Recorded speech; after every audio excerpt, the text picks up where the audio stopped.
You'll have to excuse me. We're in the middle of the Fani Willis trial. I'm just going to kind of put this together as it comes in. Terrence Bradley is back on the witness stand, forced to testify by Judge McAfee.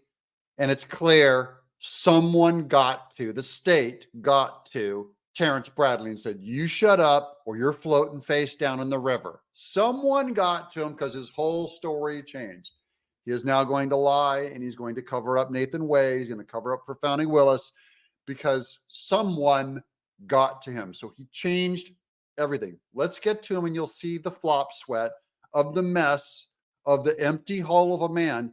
And by the way, it looks like Judge McAfee is getting much harder on him. Judge McAfee does not look compromised. He looks like a straight shooting judge. We're back to the same point, Ms. Merchant. His personal knowledge is what I'm asking him what he told me. But he hasn't yet told you how he knows that. And so unless you can establish why he should be testifying on this at all, then there's no relevance. And I don't know how he knows that. That would be then ask him. That would be the next question. But ask him how he knows it. I first have to establish that he said that. No, you don't. You could go the other way around. Judge McAfee is helping Miss Merchant go after Bradley.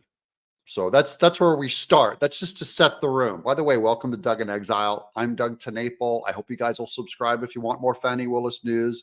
But let's not slow down. Let's watch the flop sweat. When you told me that it started when she left the DA's office and was a judge in South Fulton, where did you gain that knowledge from?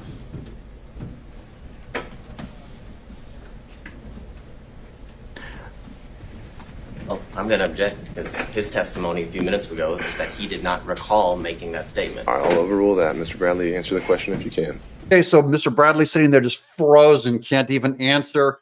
His lawyer's trying to come and rescue him. And then it's the judge, McAfee, that says, I'm going to object. You go ahead and answer that question. So the judge is no longer trying to protect Terrence Bradley with his attorney-client privilege. That's the main thing that got ripped off at the meeting. Repeat the question. When you told me that their relationship started when she left the DA's office and was a judge in South Fulton, where did you obtain that knowledge from?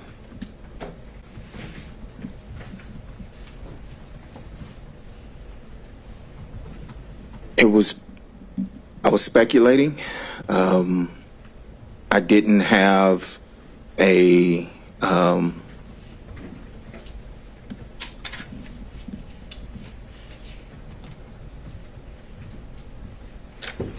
no one told me I was speculating. So that's new now. Now he's going, hey, no one told me anything. I didn't see anything. I was speculating. No one told me I was speculating. No one told you that? No one told me that. You were speculating based on things that had been told to you or things you had observed? So I'm going to object as to the nature of this line of questioning because the witness has made it clear he was speculating as to how or what he knew. And if it's speculation, it's inadmissible for this court. All right, but the motivations for his reason for speculating would be admissible, so I'll overrule that. Thank you, Judge. We have an honest judge. That's one of the major points on this thing is that Terrence Bradley is indeed dishonest as a witness, and Judge McAfee is indeed an honest judge. Was this speculation when you told me that? Was that based on things that had been told to you and things that you had witnessed? I never witnessed anything. So, it was speculation. I can't tell you anything specific, if that's what you're asking. You can't tell me anything specific as to why you speculated about that? No, this was however many years ago. I mean, I don't recall, but no, I don't. Did you have any reason to lie?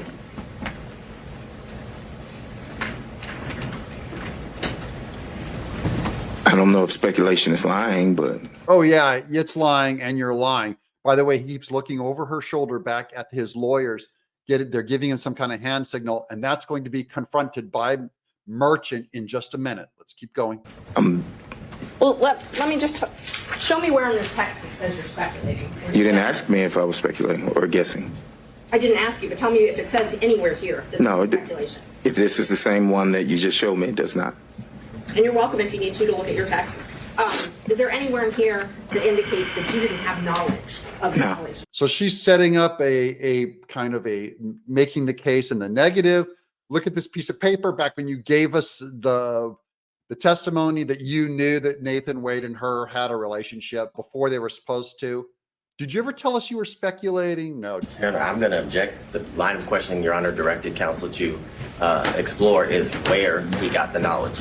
He's explored that. He said it's speculation, and he didn't get it from any source other than his own speculation. Sure. So I think we're fleshing that out. And I think it's her right to have a little leeway on this if he's an adverse witness. So now the judge is giving her, Miss Merchant, way more leeway on pressing into him.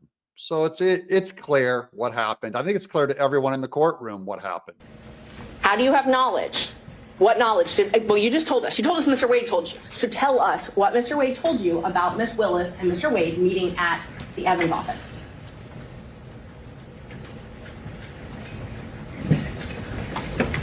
Objection, Your Honor. Privilege. This clearly covers the time after December 2018 that would be covered by the privilege. Yeah. Overruled. Overruled again. Judge McAfee is on them now. This is not looking good for Fani Willis. He's on to this whole thing being corrupt now.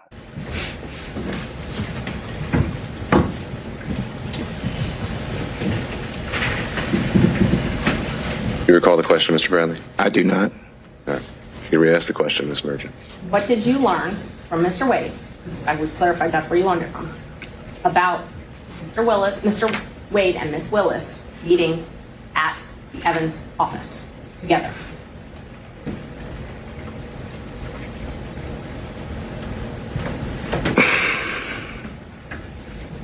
I'm going to object to asked and answered. He's testified that He hasn't answered. We haven't heard an answer. He testified he had one conversation with Mr. Wade in the back of his law Judge, office. No, and his answer may change. So Tip him overruled. off as to how to answer the question. I can't recall what the conversation was. I do recall knowing that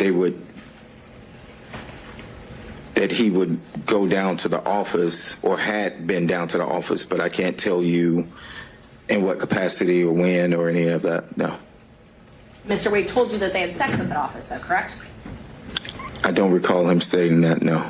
So now he's changing his testimony, right on this, and McAfee knows it. The judge can see right now that this is a corrupt witness, and I think he may just go, you know what? You're not going to help Fani Willis, and you're not going to help Nathan Wade on this one, because guess what? Now I smell a rat. You don't recall it. No. So it's possible he did say that. You just don't remember one way or another? I do not remember him saying that. I've never seen someone sigh so hard about not remembering his friend Nathan did not say that he had sex with Fani Willis. He looks just torn in half. The most nervous guy ever. Now here's Miss Merchant saying, I just want you to notice that suddenly Terrence Bradley, in a terrifying way, keeps looking back at these lawyers to make sure that he's not doing something wrong. And Judge, I just want for the record, because sometimes the record doesn't reflect where people are looking, and that when I ask a question, Mr. Bradley is looking at Mr. Wade and his lawyer to wait for them to object, and they're clearly interacting somehow in the court. So I just want the record to reflect that, because it wouldn't otherwise. I just wanted to give you guys a flavor of the courtroom today. This does not look good for Fani Willis. That makes this a huge win for Trump. Let's hope McAfee stays tough. Looks good for Trump. I'm Doug in Exile.